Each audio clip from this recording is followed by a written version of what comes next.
So today we want to do a demonstration on some teat dips. Obviously at Red Dane on our different farms we use a lot of teat dip, and we found that most of the products locally available are very ineffective. They're not sticking to the teats. We're seeing a lot of it drip off during milking. So we've got a little demonstration with a new product that we brought in called Lacticare to see how it compares to the locally available products. Okay, so here's our little demonstration. You can see we've got the three different teat dip cups. We'll make sure they're all full by squeezing them like that. You get the liquid up to the top. They're all full. And what we're going to do is put a finger in each one and see how it works. So we'll just do that. Stick them all right in, pull them out, give it a little bit of a shake, and then you can see here that the two products on the right, which are the locally available, most of the product is dripping off.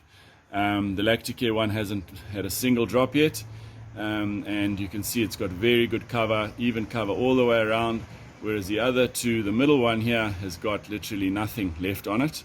And the far right product is, whilst it's still got a fair cover, you can see we've put a lot of product on, and about half of it seems to have dripped off onto the paper. So yeah, quite a waste of product. Would be an expensive way of teat dipping to use the product on the right.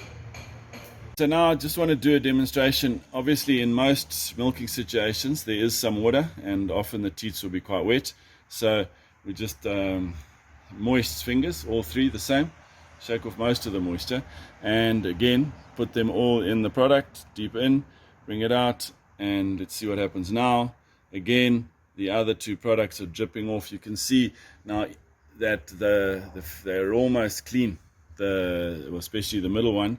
The drip off is really bad. The Lacticare's had one drop come off, but it still has a very good and even cover, whereas the thick product, the thick local product, is a bit streaky, as it sort of seems to be repelled by water.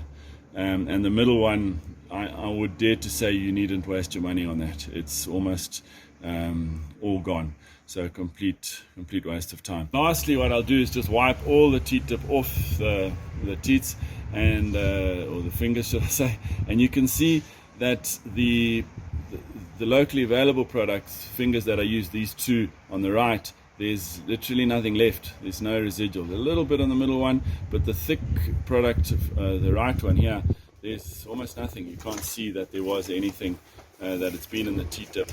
The big advantage of the Lacticare, where the dye here is very clear, is that it's easy for you to inspect after milking that the cows have in fact been dipped properly.